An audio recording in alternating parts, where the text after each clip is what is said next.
Mais sinon, tu vas prier. Tu vas dire, Seigneur, tout le monde doit prier. Amen. On doit tous prier ce matin. Tu vas dire à Dieu, je suis dans ta présence et j'ai besoin de toi. J'ai besoin que tu me visites. J'ai besoin que tu restaures ma vie. J'ai besoin que tu agisses dans mon cœur. J'ai besoin que tu agisses dans ma vie. J'ai besoin de toi. Parle à Dieu. Parle à Dieu ce matin. J'aimerais que nous tous on élève la voix et que nous prions. Seigneur, nous avons besoin de toi. Dans ma vie, j'ai besoin de toi. Mon frère et ma soeur ici présents ce matin avons besoin de toi. Merci pour ta présence dans nos vies. Merci pour ta grâce dans nos vies, Seigneur. Karadado Santo Bahashete. Le Kabashata Radado Siteke. Linda Braade Kasatabaya Santo Bahadea. Li Shabadahish Kadahadea. Lindo Bro Santa Bahaskente de Bekinta. Luz Kadida Bahade Shabahasonto Baha.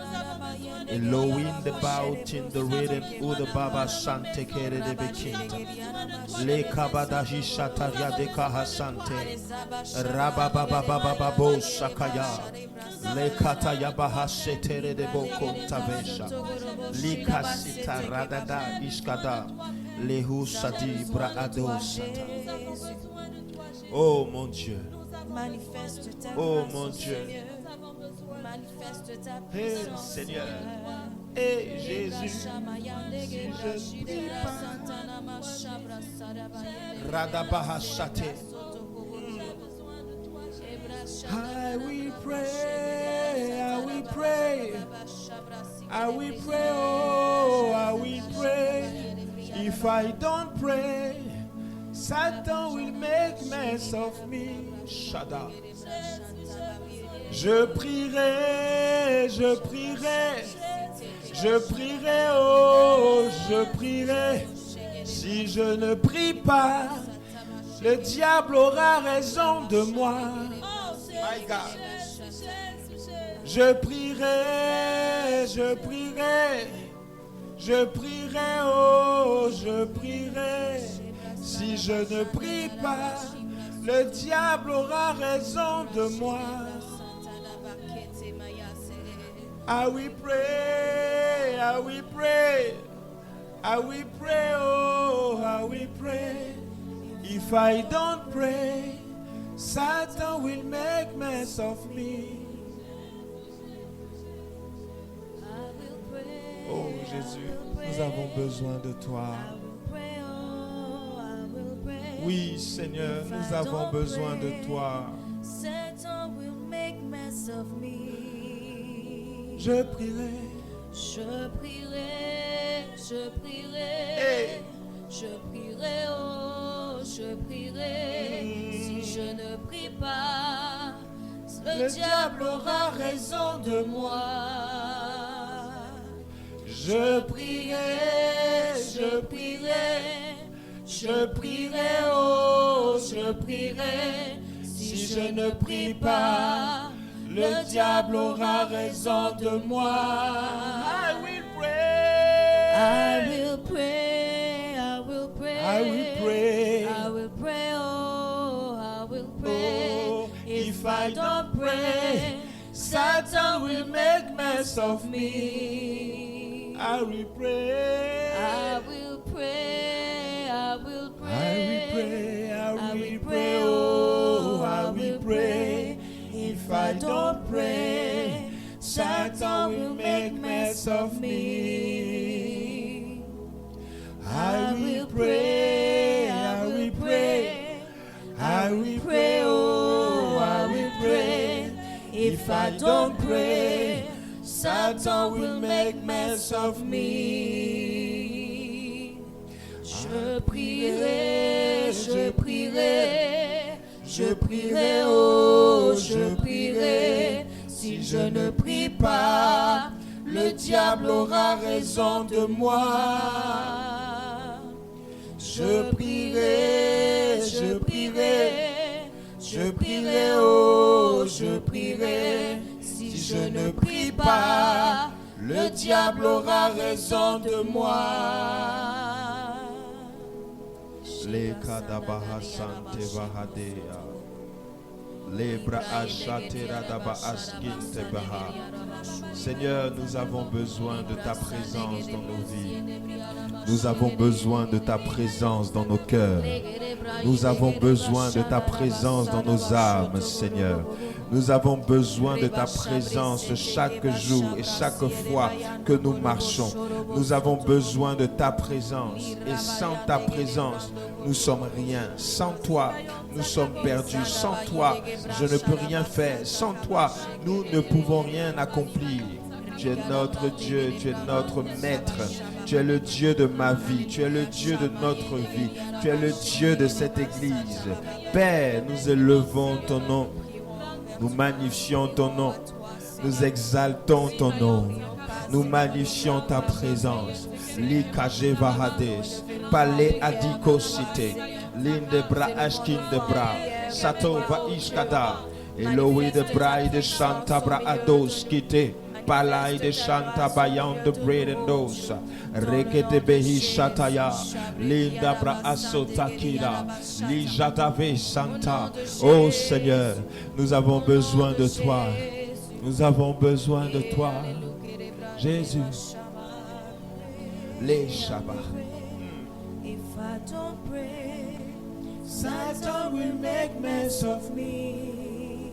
I will pray. I will pray, I will pray, I will pray. I will pray, oh, I will pray. Oh, If I don't pray, Satan will make mess of me. I will pray.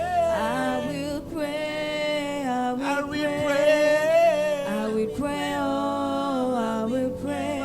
If I don't pray, Satan will make mess of me. I will pray. I will pray, I will pray. I will pray. I will pray, oh, I will pray. If I don't pray, If I don't pray, Satan will make mess of me. I will pray. I will pray, I will pray. I will pray. I will pray, oh, I will pray. If I don't pray, Satan will make mess of me. Oh, I will pray, I will pray. I will pray, oh, I will pray. If I don't pray, Satan will make mess of me. I will pray. I will pray, I will pray. I will pray, oh, I will pray. If I don't pray, Satan will make mess of me. Je prierai. Je prierai, je prierai. Je prierai, oh, je prierai. Si je ne prie pas, le diable aura raison de moi. Je prierai, je prierai, je prierai, oh, je prierai. Si je ne prie pas, le diable aura raison de moi. Je prierai, je prierai, je prierai, oh, je prierai. Si je ne prie pas, le diable aura raison de moi. Je prierai. Je prierai, je prierai, je prierai, oh, je prierai. Si je ne prie pas, le diable aura raison de moi. Je prierai. Je prierai, je prierai, je prierai, oh, je prierai. Si je ne prie pas, le diable aura raison de moi. Une dernière fois, I will pray. I will pray, I will pray, I will pray, oh, I will pray. If I don't pray, Satan will make mess of me. Alléluia. Merci Seigneur pour ta présence dans nos vies. Nous ne sommes rien, c'est toi qui es Dieu. Et si nous sommes ici, c'est à cause de toi. Si nous sommes dans cette ville, c'est à cause de toi. Seigneur, manifeste-toi dans nos vies ce matin. Touche-nous par ta parole. Délivre-nous par ta présence. Apporte la vie. Apporte la paix. Apporte la joie dans nos cœurs. Apporte, Seigneur, la réponse à nos questions. Exauce nos prières. Exauce nos prières. Seigneur, exauce nos prières. Seigneur, exauce nos prières. Nous comptons sur toi. Tu es Dieu. Merci, Seigneur.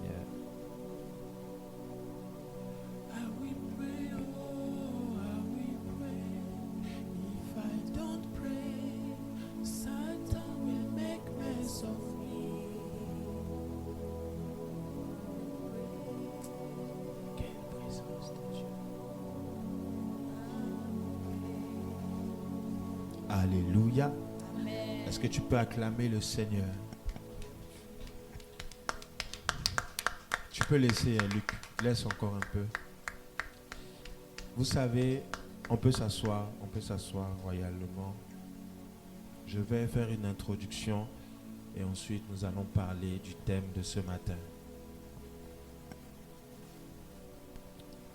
Je vais vous rendre un témoignage.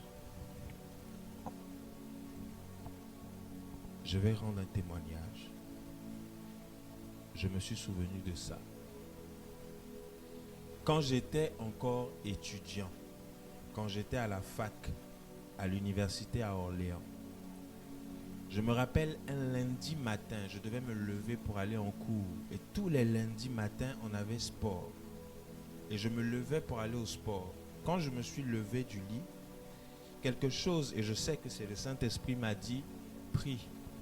Chose que je ne fais pas. D'habitude, quand je me lève, je dis bon, merci Seigneur pour la journée et je continue. Parce que je sais que Dieu est constamment avec moi. Mais ce lundi matin-là, Dieu m'a dit, l'Esprit m'a dit, prie. Donc je me suis levé, je ne suis même pas allé à la douche, je me suis mis à genoux. Seigneur, merci pour le souffle de vie, merci pour la journée, je confie ma journée, que ta présence soit manifestée dans cette journée au nom de Jésus. Amen. Et quand j'ai fini de prier, je suis sorti. Bien-aimé, je suis sorti, j'ai traversé la route, il neigeait un petit peu. Il faisait froid, c'était au mois de décembre. Et quand je suis sorti, j'ai traversé la route. Il y avait du brouillard, je ne voyais pas les voitures. Et à un moment donné, j'entends comme une voiture qui a freiné. Et qui est... Moi, dès qu'elle a freiné, j'ai cherché où est-ce qu'elle était. Je me suis retourné comme ça, la voiture était là. Elle a freiné juste à côté de moi. Ça veut dire que si je n'avais pas prié, je pense que je serais mort. Parce qu'à l'allure dans laquelle la voiture venait, si je n'avais pas prié, je ne pense pas que j'allais être là. C'est pour ça que la prière est importante. Même si on prie 30 minutes, 15 minutes par jour, déjà, c'est déjà bon. Si tu es capable de prier 1 heure par jour, prie. Si tu es capable de prier 30 minutes, fais 30 minutes, 15 minutes, fais 15 minutes, 10 minutes, fais 10 minutes, mais prie chaque jour. Amen. La prière est importante, les amis. Et même lorsque nous sommes, en tant qu'enfants de Dieu, si je viens à l'église, peu importe l'église, Dieu doit savoir que je suis là. Je n'ai même pas besoin que les hommes sachent que je suis là. Dieu doit savoir qu'il y a quelqu'un qui est là qui prie. Et comment Dieu saura? C'est en venant dans sa présence et puis en priant, en parlant à Dieu, en adorant. Mais si je viens dans la présence de Dieu et que je suis assis ou que j'ai les yeux ouverts et que je ne suis pas concentré, Dieu ne saura pas que je suis là. Amen. Même nous qui sommes, vous qui êtes en train de filmer, pendant qu'on prie, priez. Tant qu'on ne bouge pas, priez. Priez, élevez la voix, priez. Adorez, s'il faut adorer, adore. Si tu veux garder les yeux ouverts pour vérifier la caméra, vérifie, mais prions. Alléluia. C'est important. Donc si je viens dans la présence de Dieu, je dois être capable de prier. À moins qu'on m'ait forcé à venir. Alléluia. Alléluia. C'est cette introduction que j'aimerais faire. Je prierai. Si je ne prie pas, la chanson dit, le diable aura raison de moi. En anglais, on dit, I will pray. If I don't pray, Satan will make mess of me. Ça veut dire le diable va me troubler, il va troubler ma vie. Bien-aimé, la prière est importante. Et Dieu n'a même pas besoin de savoir l'âge que tu as. Nous, on a vu des enfants de 12 ans, de 11 ans, de 10 ans, des jumeaux. Dès que vous les positionnez devant, ils prêchent. Oh, God is here. Des jumeaux anglophones en Afrique du Sud. Ils sont 2. Dès que vous les sortez de la chair, vous les mettez là, ils commencent à jouer, à faire des bébés. Mais une fois que vous les mettez devant un peuple, avec la Bible ouverte, on dirait qu'ils sont en transe, ils commencent à prêcher. Mais des bébés, un jour peut-être, on va diffuser. Pour vous dire que la présence de Dieu est réelle. La présence de Dieu est vraie. Dieu n'a que faire. Il y a des églises aujourd'hui. Si je peux dire ça, écoutez-moi bien. Il y a des églises aujourd'hui. Ils sont nombreux. Il y a du monde. Au moins 10 000 personnes dans l'assemblée. Mais il y a une seule personne seulement, parmi les 10 000, qui est connectée. Je ne parle pas des pasteurs. Je parle que des gens du peuple. Parmi les 10 000 personnes, il n'y a qu'une seule qui peut être connectée. C'est pour vous dire que Dieu n'a que faire du nombre que nous sommes. C'est vrai, Dieu aime la foule. Mais lorsqu'on n'est pas nombreux, même quand on n'est pas nombreux, la Bible dit, là où 2 ou 3 sont rassemblés, je suis là. Dieu n'a pas besoin du nombre. Amen. Même si je sais que Dieu aime la foule. C'est pour ça que lorsque je viens dans la présence, bientôt quand on sera plus nombreux, certainement, on n'aura même pas le temps de parler comme ça. Mais je parle comme ça parce que justement, nous sommes encore une jeune église. Alléluia.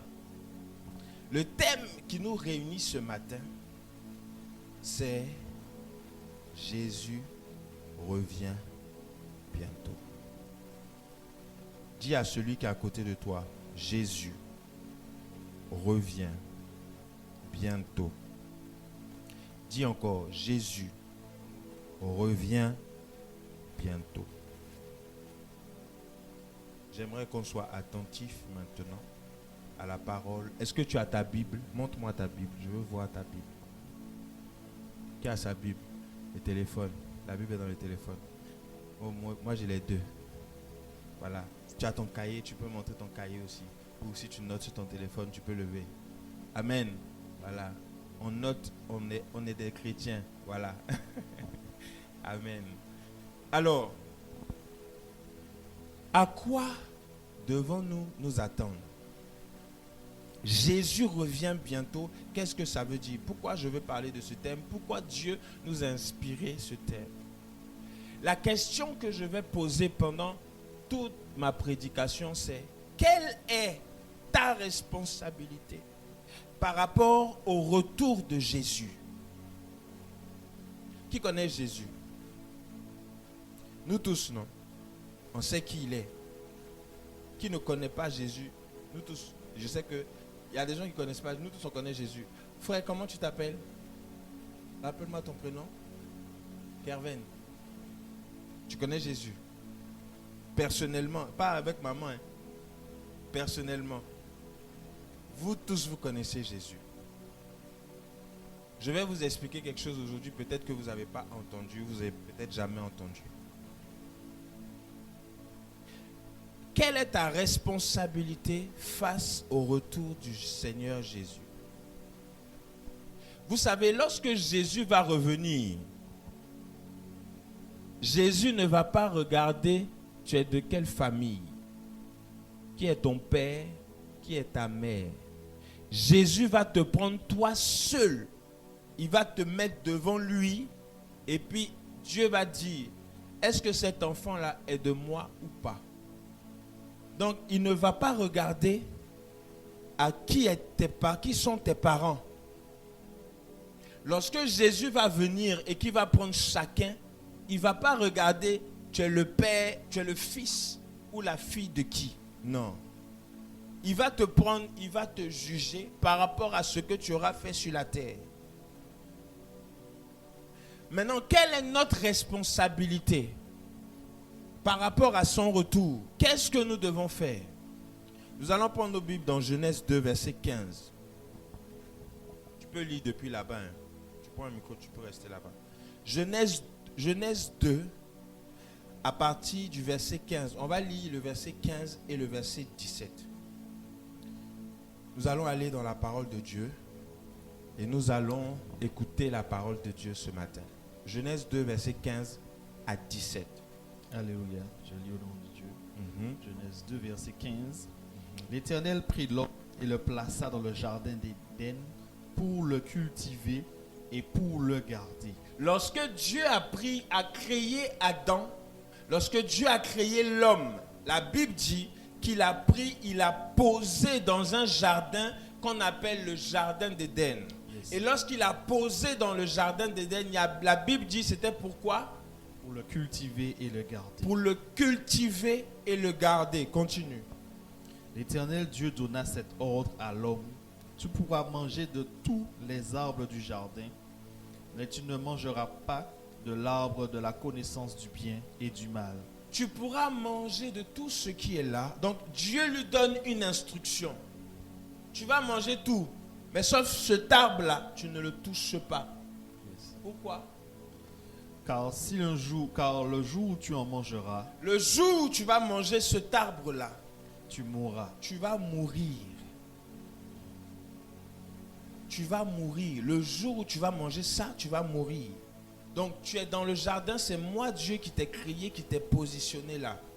Ta responsabilité, c'est de cultiver et de garder ton jardin. Alléluia. Mais l'homme va pécher. La Bible dit que Adam va désobéir à Dieu sous l'influence du diable. Bien-aimé, si nous ne prions pas, le diable aura raison de nous et on va manquer le retour de Jésus. Si nous ne prions pas, si nous ne sommes pas connectés à Dieu, pas seulement le dimanche, tous les jours, Satan va t'avoir à un moment. Je suis choqué. Regardez ça. Vous connaissez Jota, le jeune Jota. Nous tous on le connaît, non? Maman, je ne sais pas si vous connaissez. Jota, c'était un jeune gars. Oh, si j'avais les photos, j'allais vous montrer. J'ai les photos là, mais il faut que je vais diffuser. Un jeune garçon, jeune, à 12 ans, il chante Alléluia, Holy. Quand tu vois le petit chanter, tu dis non, ce petit-là, il a l'Esprit de Dieu. Et quand il chante, les gens pleurent, les gens tombent, les gens sont touchés par l'Esprit de Dieu. 12 ans, il chante. 16 ans, il fait 3 albums. 18 ans, 4 albums. À un moment donné, le diable va avoir raison de lui. Le petit va grandir à partir de 20 ans. Il va devenir bisexuel. C'est-à-dire qu'en 2020, pendant le Covid, lui, il était allé en Colombie. Et c'est à la Colombie, là-bas, il a rencontré des gens que certainement le diable a mis devant lui. Et ces gens-là vont lui faire devenir bisexuel. Donc, il va aller et chez la femme, et il va avoir des relations avec femme et garçon, peu importe. À la fin des fins, qu'est-ce qu'il va faire? Il va faire une chirurgie parce qu'il avait beaucoup d'argent suite à sa musique. Il va faire une chirurgie pour devenir femme. Aujourd'hui, quand vous regardez la photo de Jota d'aujourd'hui et du Jota d'avant, c'est plus la même personne. Il est devenu une femme. Il a enlevé ses parties intimes de garçon. Il a mis des parties de femme. Les seins ont poussé. Tout ça. C'est choquant. Quelqu'un qui priait. Même pas qui priait. Qui chantait. Jeune garçon. Et quand il grandit, il commence à changer. Parce que le diable a eu raison de lui. Alléluia. Et lorsque on regarde, on écoute son témoignage même là, c'est une prédication. On peut prêcher dessus. Quelqu'un qui était dans une église, le jeune homme, il était dans une église avec ses parents. Il a rencontré une fille. Il a présenté la fille au pasteur. Le pasteur a dit non, c'est pas elle. Donc le pasteur, les chrétiens qui étaient autour ont manipulé son esprit. Il a changé d'attitude. Bien-aimé, la vie chrétienne, ce n'est pas nous tous. C'est toi seul. Ce n'est pas toi et ta famille. C'est toi seul. C'est pour ça que quand on vient dans la présence de Dieu, là, femme ou pas femme, c'est chacun. Maman ou pas maman, c'est chacun. Parce qu'on ne sait jamais. Yes. Adam a été mis dans le jardin pour le cultiver et le garder. Mais Adam va pécher. Dieu va le chasser. Et la Bible dit que Dieu va chasser Adam du jardin. Dans Genèse 3, le verset 7. Le fruit que Dieu a interdit à Adam de manger, Adam va manger le fruit. Le verset 7.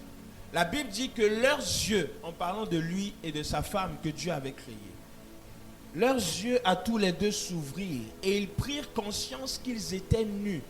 Ils attachèrent des feuilles de figues ensemble et s'enfuirent des ceintures. Quand ils entendirent la voix de l'Éternel en train de parcourir le jardin, vers le soir, l'homme et sa femme se cachèrent loin de l'Éternel. Dieu au milieu des arbres du jardin. Verset 9. Cependant, l'Éternel Dieu appela l'homme et lui dit, « Où es-tu » Il répondit, « J'ai entendu ta voix dans le jardin et j'ai eu peur parce que j'étais nu. Alors je me suis caché. » Regardez ce que Dieu dit. Verset 11. L'Éternel Dieu dit, « Qui t'a révélé que tu étais nu? Est-ce que tu as mangé du fruit de l'arbre dont je t'avais interdit de manger ?» L'homme répondit, c'est la femme. Bon, je ne vais pas rentrer dans ça. Dieu lui donne une ordre, une instruction. Il désobéit à l'instruction de Dieu. Alors Dieu décide de le chasser. La Bible dit que l'Éternel chassa l'homme du jardin. Verset 22. Verset 22. Genèse 3, verset 22, Yes. oui. L'Éternel Dieu dit, voici l'homme est devenu comme l'un de nous, pour la connaissance du bien et du mal. Empêchons-le maintenant d'avancer sa main, de prendre de l'arbre de vie, d'en manger et de vivre éternellement. Continue. Et Verset l'Éternel 23. Dieu le chassa du jardin d'Éden pour qu'il cultivât la terre d'où il avait été pris. C'est ainsi qu'il chassa Adam et il mit à l'orient du jardin d'Éden des chérubins qui agitent l'épée flamboyante pour garder le chemin de l'arbre de vie. Alléluia. Amen. Voici ce qui va se passer. Dieu va le chasser du jardin. Et puis Dieu va lui dire, Dieu va dire, chassons l'homme du jardin. Donc il va le chasser. Bien aimé, Adam n'était plus dans la présence de Dieu à ce moment-là. Amen. Amen. Il avait perdu la présence de Dieu. À partir de cet instant, le sang de Adam va se corrompre. Donc ça veut dire que Adam et Ève, les enfants qu'ils vont faire, ils vont naître dans le péché. Tous ceux qui vont naître après, y compris nous autres, nous allons naître dans le péché. Ça veut dire que même si je suis né dans une famille chrétienne, même si je suis né, ma mère et mon père sont chrétiens, et je vais à l'église tous les dimanches, malgré ça, à un moment donné de ta vie, tu vas être amené à faire un choix. Est-ce que je suis Jésus ou pas? Le choix ne sera pas fait par tes parents. Le choix sera fait par toi. C'est vrai. C'est individuel, c'est pas collectif. Cette histoire de Jésus-là, c'est chacun. C'est pas collectif. C'est pas parce que je suis dans une famille chrétienne que ça veut dire que je suis automatiquement chrétien. Bien aimé, à un moment donné, quand tu vas grandir, vous savez, regarde, écoutez mon témoignage encore. J'ai plein de témoignages sur moi-même, ma vie. Je suis né dans une famille chrétienne. Mes parents nous ont appris à aller à l'église tous les dimanches. Les jeudis, on avait une cellule de prière à la maison. Donc, tous les jeudis, depuis 96, moi je suis né en 90, depuis 96, quand j'ai commencé à grandir, j'ai vu que tous les jeudis, on avait cellule de prière à la maison. À 7 ans, 8 ans, on faisait les cellules. Moi, j'étais là, j'écoutais. 12 ans, j'étais là, j'écoutais. Mais à un moment donné, j'ai pris la décision, seul, de prier tous les jours à 19h. Donc, il y avait des matchs que je regardais, les matchs de championnat de France, parce que moi, j'aimais le foot avant, même si maintenant, ça a baissé. Et à 19h, le match commence. Or, moi, à 19h, c'est mon rendez-vous avec Dieu. Donc, qu'est-ce que j'ai fait? Je vais prier 5 minutes. Et puis, je reviens sur mon match. Parce que j'étais jeune, j'étais petit. Mais je respectais ça. J'ai grandi avec. Donc, ce qui fait, un moment même quand je suis venu en France, après les études, et j'aimerais dire à la jeunesse, vous êtes jeunes, vous les jeunes qui êtes là, frère Kervens, sœur Aïcha, Naïcha, vous avez quel âge à peu près? 21 ans, 18 ans. Vous autres, je vous connais. Écoutez-moi bien. À un moment donné dans votre vie, quand vous allez être seul sur le chemin de votre destinée, c'est-à-dire quoi? Quand vous allez grandir et que vous allez quitter maman pour aller seul dans un endroit, le diable va chercher à vous avoir par n'importe quel moyen. Moi, quand j'ai quitté mes parents, je suis venu en France pour mes études à Orléans. Il y a une fille que le diable a emmenée dans ma chambre. Et cette fille-là, je discutais avec elle, comme ça, comme une amie.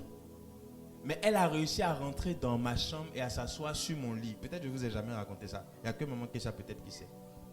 Et elle s'est assise sur le lit et on discutait tous les jours. Bon, pas tous les jours, mais c'était à peu près 2-3 fois par semaine. Elle venait, on discutait. Et il y a un de mes pères qui me suivait, qui était en Centrafrique, qui est décédé maintenant, qui a dit à ma mère, faut dire à Lionel, il n'a qu'à faire attention, parce que je vois que le diable a amené une fille autour de lui. Donc ma mère m'appelle et ma mère me dit ça. Fais attention parce que. Qu'est-ce que je fais?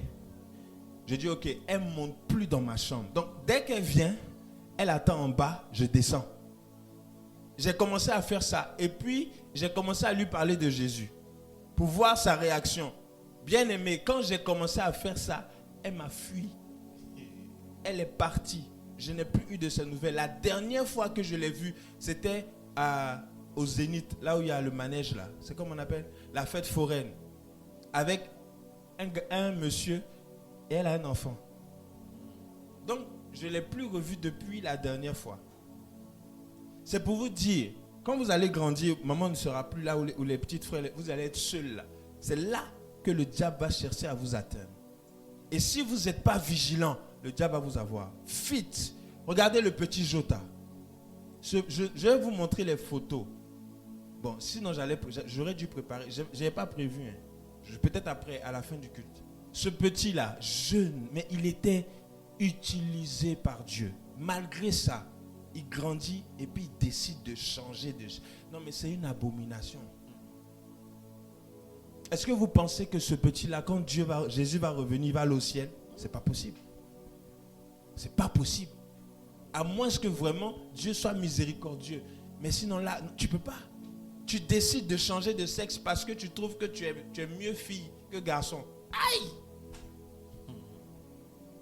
C'est choquant. Yes. Dis à celui qui est à côté de toi, Jésus revient bientôt. Amen. Donc Amen. tu as été créé pour un but. Quand Dieu a créé Adam, il lui a dit, tu vas cultiver et garder le jardin. Maintenant, si tu cultives pas et que tu ne gardes pas le jardin, tu as failli à ce que Dieu t'a donné comme ordonnance. Et c'est ce qui s'est passé.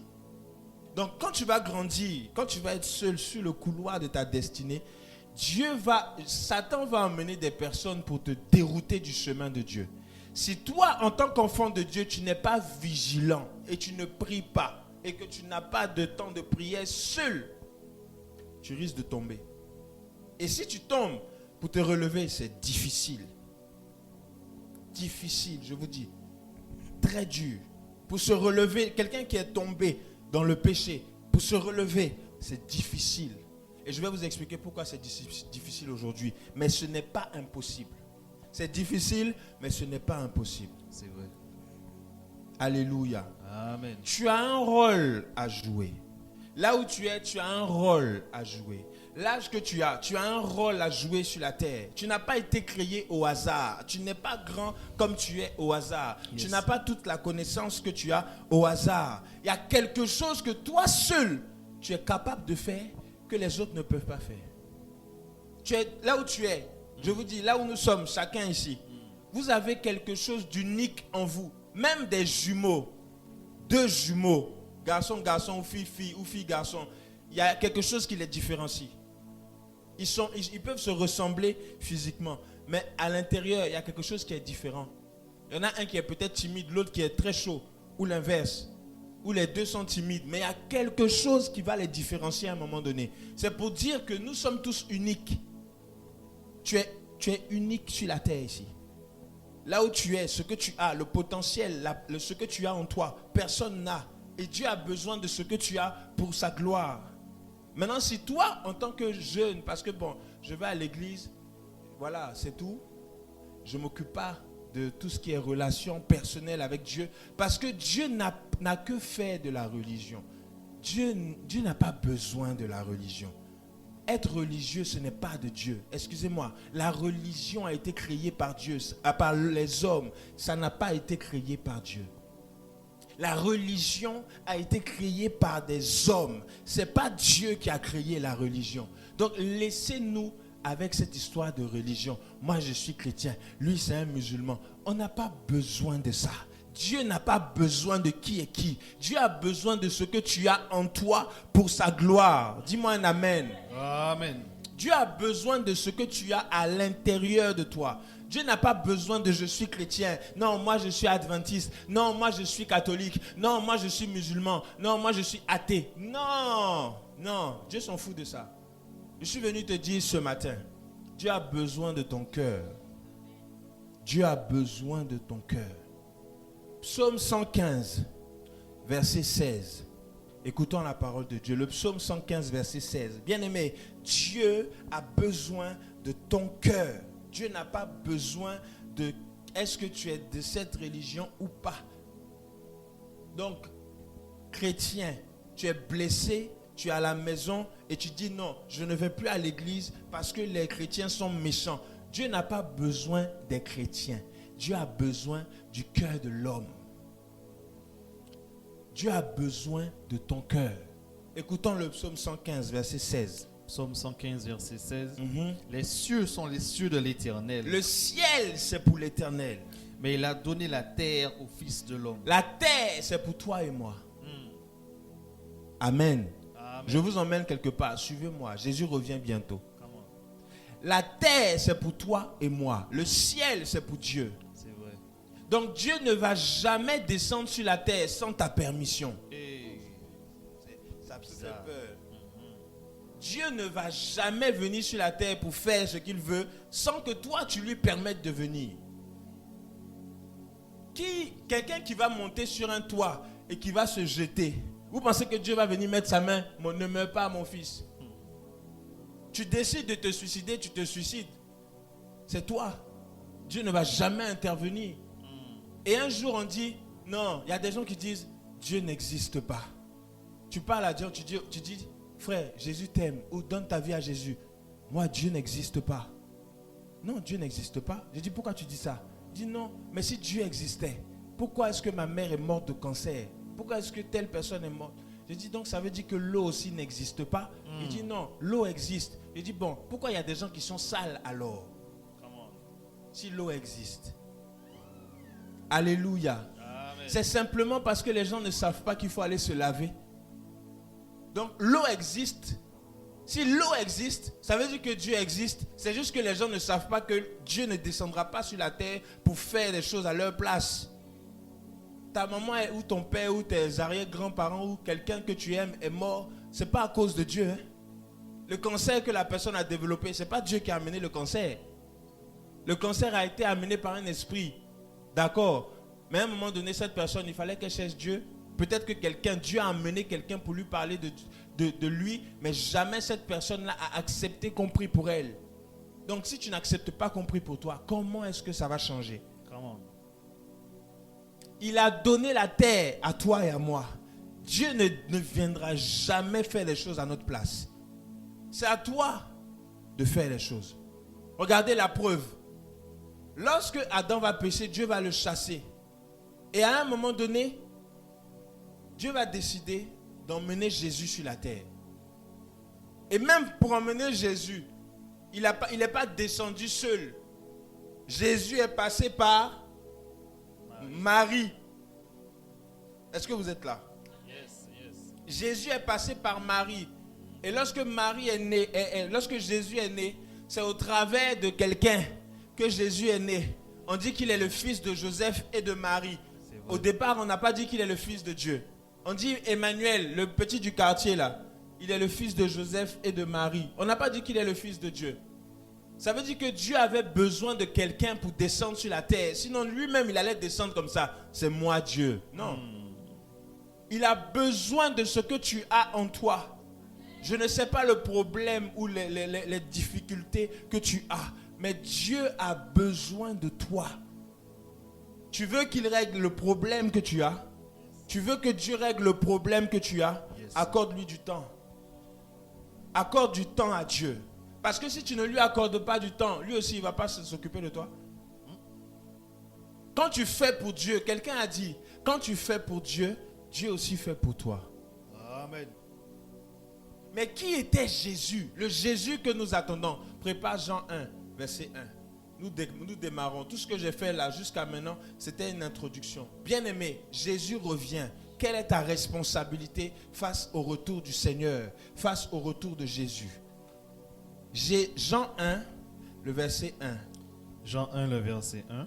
Au commencement était la parole, et la parole était avec Dieu, et la parole était Dieu. Continue. Elle est au commencement avec Dieu. Toutes choses ont été faites par elle, et rien de ce qui a été fait n'a été fait sans elle. Voici ce que la Bible dit. Au commencement était la parole. Et la parole était avec Dieu. Yes. Et la parole était lui-même Dieu. Yes. Les gens veulent comprendre ça scientifiquement. Les gens veulent essayer de comprendre ça. Au commencement était la parole, et la parole était avec Dieu, et la parole était Dieu. Va au verset 9. Non, prends d'abord le verset 5. Non, vas-y, continue. Verset 4, verset 5, vas-y. Elle était la vie, et la vie était la lumière des hommes. La lumière luit dans les ténèbres, et les ténèbres ne l'ont point reçue. Il y a un homme envoyé de... Stop. Yes. La Bible dit, tout a été fait par la parole. Et rien de ce qui a été fait sans la parole. Maintenant, on dit, la lumière... Non, on dit, en elle, il y avait la vie. Et cette vie était la lumière des êtres humains. Chez moi, on dit, la parole était la vie. Et cette vie-là était la lumière des êtres humains. Bon, tu veux comprendre ça scientifiquement? De vous à moi, réfléchissons un instant. On dit au commencement était la parole. La parole là, vous êtes là? Yes, yes. La parole était avec Dieu et la parole était lui-même Dieu. Tu veux comprendre ça comment? En elle, c'est-à-dire dans la parole était la lumière. Et la lumière, en elle était la vie, et la vie était la lumière qui éclaire les humains. Maintenant, je lis, verset 9. Cette lumière-là dont on parle, elle était la vraie lumière qui, en venant dans le monde, éclaire tout être humain. Vous êtes là? Yes, yes. Suivez-moi. Jésus revient. Oh, vraiment. Je pense que c'est un message peut-être que quand on sera plus nombreux, par la grâce de Dieu, je vais reparler de ça. Il faut qu'on comprenne ça. Jésus revient. Et on nous dit que le Jésus qui revient là était la lumière. Et cette lumière éclaire les êtres humains. Il n'a pas dit les chrétiens. Il a dit les êtres humains.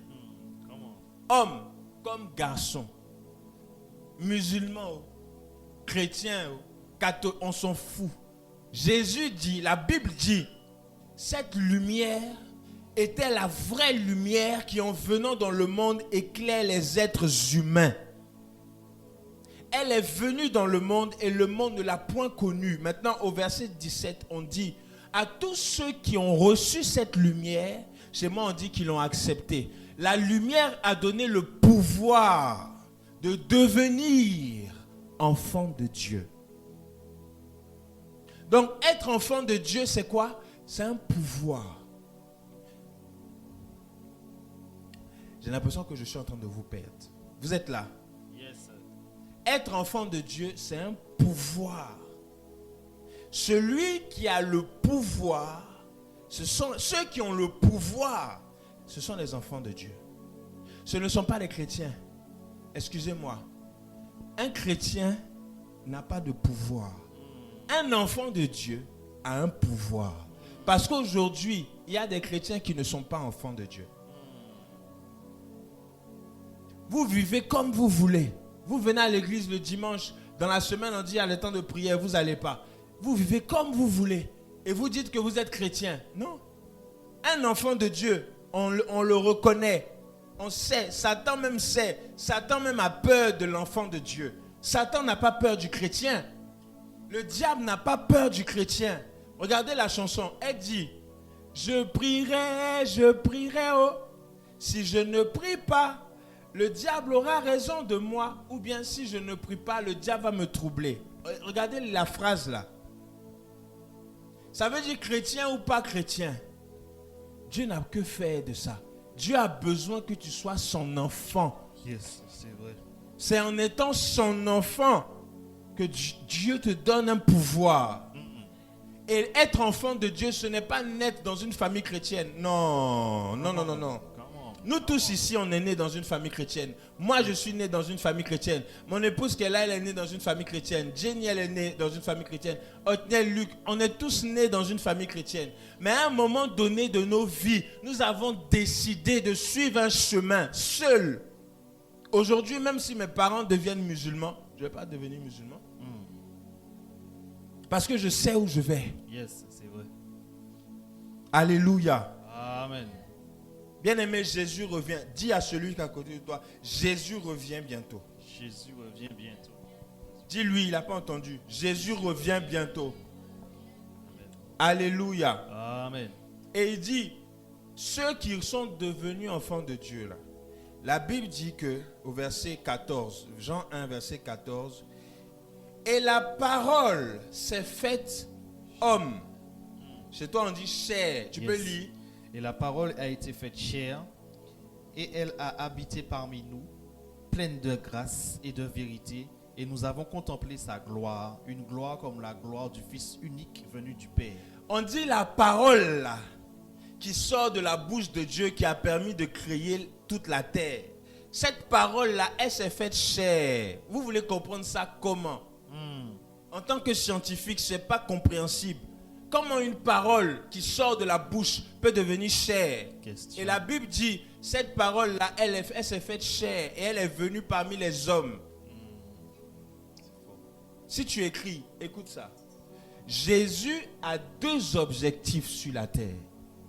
Quand Jésus est venu la première fois, le premier objectif que Jésus a, c'était quoi? donné à l'homme de se réconcilier avec Dieu. Donc, un homme qui naît d'une femme, à un moment donné de sa vie, il doit se réconcilier avec Dieu.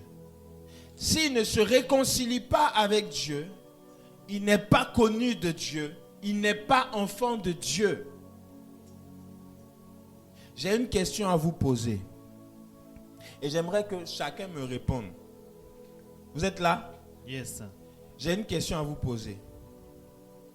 Avez-vous déjà fait la prière du salut? Yes. Qui a déjà fait? Comment? Les enfants, Kervens, tu as déjà fait la prière du salut? Jamais. Et toi, Naïcha? C'est Naïcha, non? J'ai trouvé. Jamais. On va la faire ce matin. Si vous me permettez. Les enfants, ils sont encore jeunes, donc on ne peut pas leur faire la prière du salut. C'est la même chose avec le baptême. À un moment donné, quand tu grandis, à 7 ans, on ne peut pas te faire de baptême parce que tu ne comprends pas encore. Il faut que tu aies un certain âge pour qu'on t'explique. Là, je vous parle de la prière du salut. C'est quoi la prière du salut? On va le faire tout à l'heure. C'est-à-dire que vous venez devant et vous acceptez devant tout le monde que vous êtes désormais enfant de Dieu. Donc le diable sait que vous êtes enfant de Dieu. Tout à l'heure, on va faire la prière avant la fin du culte. Le deuxième objectif de Jésus, c'est quoi? C'est être un modèle. Donc Jésus est notre modèle.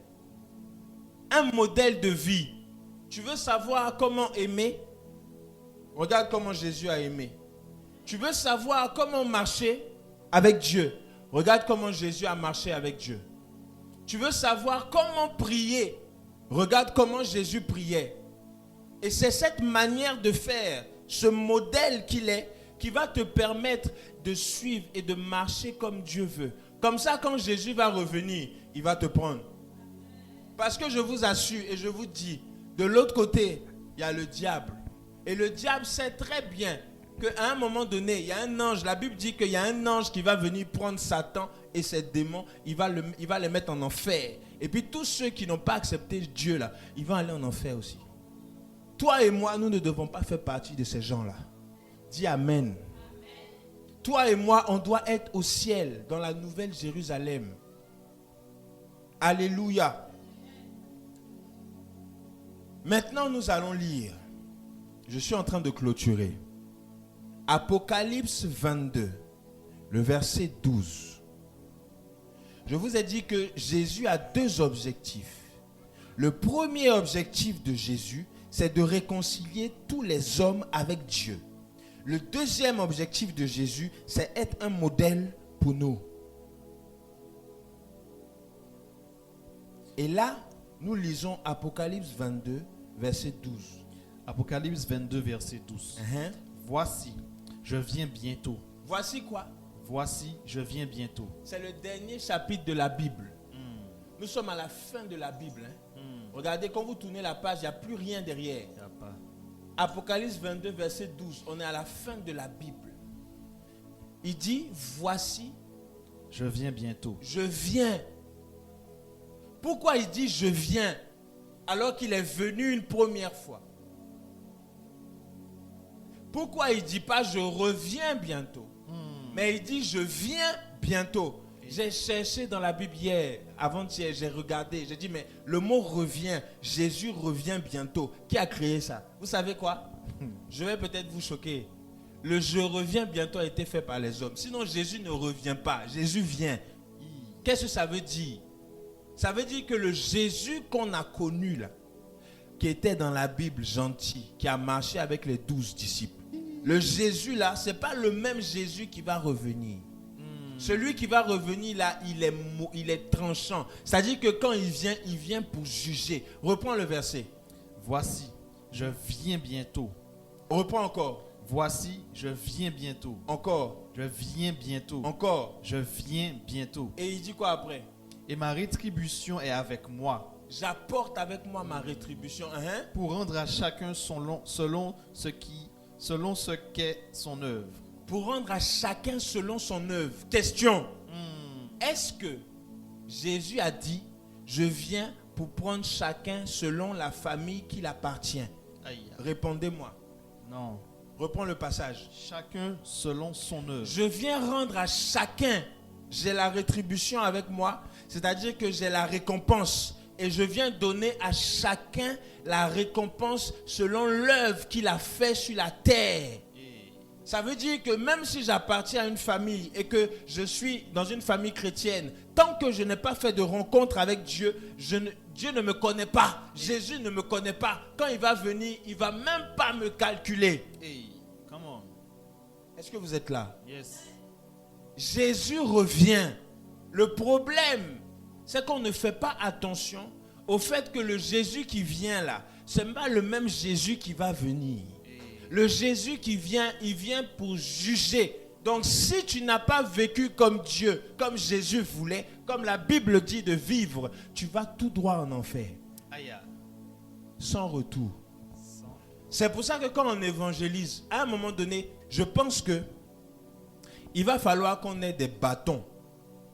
J'ai vu un truc la dernière fois, un monsieur qui sort avec des flyers et puis il donne. Si tu ne prends pas, il te tape et puis il donne. Je pense qu'à un moment donné, il faut qu'on fasse ça. Parce que les gens doivent comprendre que cette histoire, ce n'est pas une fable. Jésus revient. Jésus vient. Et quand il va venir là, il n'y aura pas de pitié. Non, Dieu n'existe pas. Si Dieu existait, pourquoi il y a si? Mais parce que les choses ont été faites. Quelqu'un même a dit, mais non, Dieu n'existe pas. Si Dieu existait, pourquoi il y a les guerres? Pourquoi les gens meurent? Pourquoi il y a ci? Mais il y a ça parce que les gens ne cherchent pas Dieu pour que Dieu règle ce problème. Terminé. Pourquoi il y a la famine en Somalie? Parce que les gens ne cherchent pas Dieu. C'est vrai. Cherchons Dieu. Regardez Haïti. Pourquoi Haïti est le pays le plus pauvre? Actuellement, Haïti même, ça fait pitié. Pourquoi? Les gangs sont là, ils font n'importe quoi. Mais personne ne se lève pour parler ou pour dire. Le pasteur, le patriarche, le bishop Greg s'est levé. Il a commencé à faire quelque chose. Les gens se sont levés et ont commencé à parler. Bien-aimé, comment ça se fait? Si personne ne se lève, vous pensez qu'un pays va changer? Non. Pour dire, Seigneur, au secours, viens à notre secours. Ça ne va jamais changer. Dieu a besoin de toi. Même dans cette ville de Bourges, si tu sais qu'il y a des gens qui sont malades et que tu as accès à eux, Dieu t'a donné le pouvoir. Prie pour eux. Amen. Amen. Prie pour eux. C'est vrai. Il dit, je viens et je rends ma rétribution à chacun. Donc, par rapport à l'œuvre que tu auras fait, Dieu va te juger. Continue. Verset 13. Je suis Alpha et Oméga. Je suis l'alpha et l'oméga. Le premier et le dernier. Le premier et le dernier. Le commencement et la fin. Le commencement et la fin. Hein? Heureux ceux qui lavent leurs robes, Heureux ceux qui lavent leurs robes, afin d'avoir droit à l'arbre de vie et d'entrer dans les portes de la ville. Regardez. Ça veut dire que spirituellement, nous avons une robe.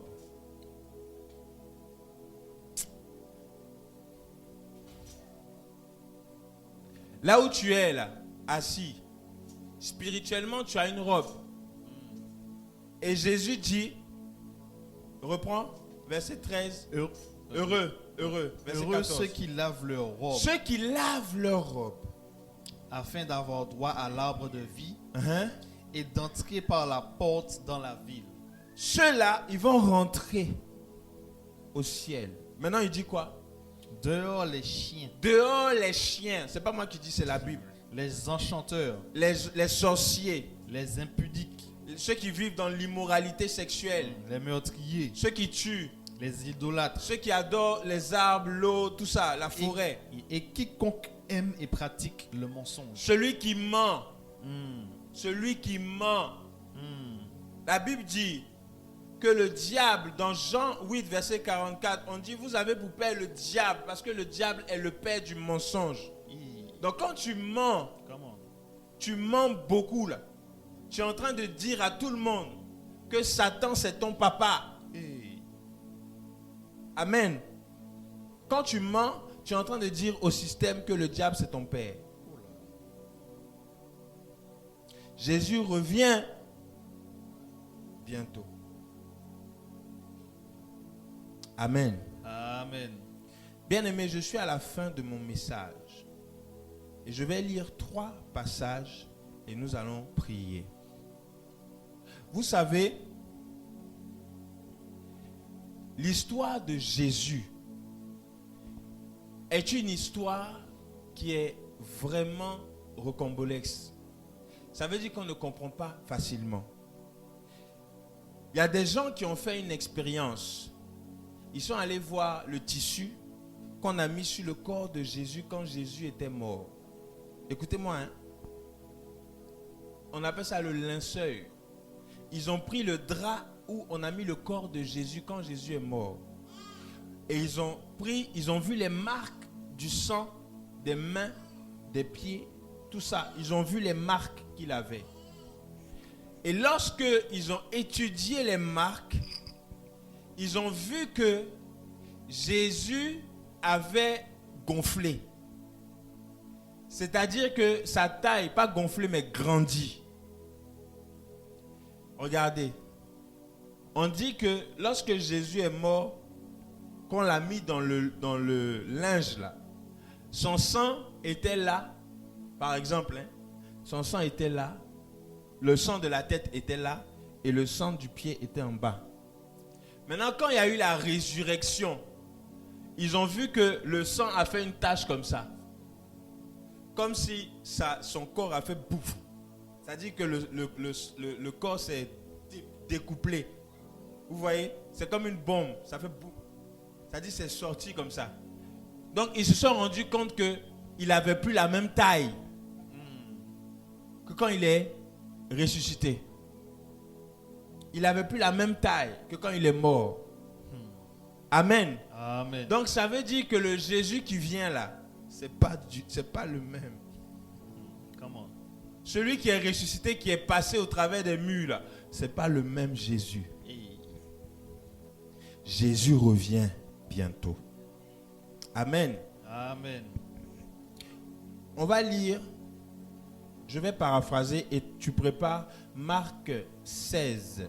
Non, Apocalypse, pardon. Apocalypse 16, verset 15. Apocalypse 16, verset 15. Tu prépares ça, on va lire ça tout à l'heure. Le deuxième objectif de Jésus, comme j'ai dit tout à l'heure, c'était que Jésus est venu pour être un modèle.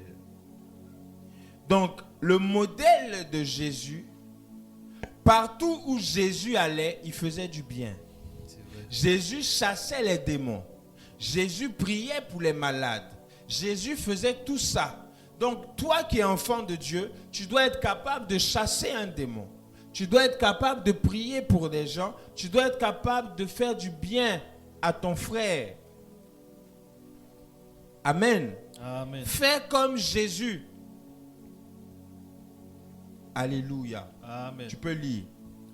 Apocalypse 16, verset 15. Voici le dernier passage de la journée. Voici, je viens comme un voleur. Il dit, je vais venir comme un voleur.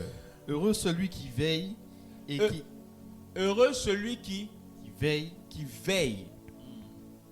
hein? et qui garde ses vêtements, Et qui garde ses vêtements. afin qu'il ne marche pas nu et qu'on ne voit pas sa honte. On ne voit pas sa honte. Il dit, je vais venir comme un voleur. Ça veut dire que lorsque Jésus va revenir, on ne saura pas qu'il est là. Mais vous allez remarquer qu'il y a des gens qui vont disparaître. Jésus revient et il dit, heureux celui qui va garder ses vêtements. Ça veut dire, heureux celui qui va garder sa robe blanche, qui ne va pas marcher dans le péché. Parce que si tu marches dans le péché, ne pense pas que Dieu va venir, Jésus va venir te récupérer. Celui qui vit dans le péché, la Bible dit, celui qui pêche est du diable. Aïe. 1 Jean 3, verset 8. Celui qui pêche est du diable. Donc si tu marches et que tu restes dans le péché, tu appartiens à Satan. Or, nous sommes tous nés d'une femme. Et nous sommes tous pécheurs. Mais à un moment donné, je prends la décision d'accepter Jésus et de le suivre. Je ne suis plus pécheur. J'appartiens à Christ. Et quand j'appartiens à Christ, ça veut dire que là, je n'appartiens plus à Satan. Hey. Je suis enfant de Dieu. Yes. Les gens de ma famille doivent savoir que je suis enfant de Dieu. Yes. Je vais inviter Kerven et Anaïcha. Naïcha, venez devant. Si vous voulez accepter Jésus comme votre Seigneur et Sauveur, mettez-vous devant. Je vais faire la prière du salut avec vous. On peut lui prendre le bébé. Hein? C'est mieux, non? Ou bien, maman, ok. Vous allez juste venir répéter après moi. Pendant que je vais répéter, vous allez répéter. Vous savez, c'est une décision importante. Quand toi-même seul, tu décides de faire cette prière. Parce que ça veut dire que vous appartenez plus à vos parents. Vous appartenez à Dieu. Donc, à un moment donné, vous avez dépassé les 18 ans. Vous n'avez plus 18 ans. 21 ans et 18 ans. Tu vas avoir 19 ans. Ok. Donc, tu es en train de grandir. C'est important de faire ce choix maintenant. Donc, nous allons faire la prière ensemble. Vous allez fermer vos yeux, vous allez lever les mains. Et vous allez répéter après moi. Levez les deux mains. Seigneur Jésus, très fort. Seigneur Jésus, aujourd'hui, je t'accepte comme Seigneur et Sauveur personnel dans ma vie. Viens dans ma vie. Prends mon cœur, prends mon âme et mon esprit. Je t'appartiens. À partir d'aujourd'hui, je suis ton fils. Je suis ta fille. Je t'appartiens. Ma vie est à toi. Mon existence est à toi. Merci Seigneur. Entre dans mon cœur et aide-moi par ton esprit à marcher comme tu veux. Au nom de Jésus. Amen. On peut acclamer le Seigneur pour eux. Vous pouvez vous asseoir. Je vais vous dire une parole. Lorsque vous avez fait cette prière, lorsque vous faites cette prière, ça veut dire qu'à partir de là, maintenant, le ciel sait que vous leur appartenez. Donc, il n'y a rien qui peut vous arriver si Dieu n'a pas dit OK. Vous comprenez? Donc là où vous êtes, vous appartenez à Dieu. Donc il n'y a rien qui peut vous arriver si Dieu n'a pas décidé. Maintenant, en fonction de votre vie, votre manière de marcher, tous les jours, c'est ça qui va être déterminant si Dieu est toujours avec vous ou pas. Parce que la Bible dit que celui qui pêche est du diable. Donc si vous restez ou si vous péchez demain, vous faites des mauvaises choses, des mauvais choix, le diable, vous lui donnez accès encore. Et là, Dieu ne peut plus rien faire. C'est pour ça qu'après cette prière que vous avez faite aujourd'hui, normalement, mon objectif, c'est de vous suivre jusqu'à ce que vous grandissez, que vous devenez puissant. Amen. L'amertume qui est dans votre cœur ou le fait que vous avez mal par rapport à une situation que vous avez vécue ne doit pas vous influencer. Sachez ceci, votre cœur désormais appartient à Dieu. Enlevez toutes les pensées de culpabilité. Oh, pourquoi j'ai fait ça? Si j'avais su. Et puis vous êtes triste. Non, c'est fini. C'est fini. Vous appartenez à Dieu désormais. Amen. Donc là où vous êtes, même si quelqu'un de votre famille se lève pour parler contre vos vies, parce que vous avez fait cette prière, Dieu est capable de tuer cette personne. Parce que vous êtes enfant de Dieu. Que le Seigneur vous bénisse. On peut acclamer le Seigneur encore. Alléluia. Donc il dit, voici je viens comme un voleur, heureux celui qui veille et qui garde ses vêtements et qui ne marche pas nu et qu'on ne voit pas sa honte. Afin qu'on ne voit pas sa honte. Donc voici, bien-aimés, le message que j'avais pour vous ce matin. Nous allons nous tenir debout et nous allons avoir un temps, nous allons prier ensemble. Pendant 2 minutes, on va prier et nous allons nous séparer.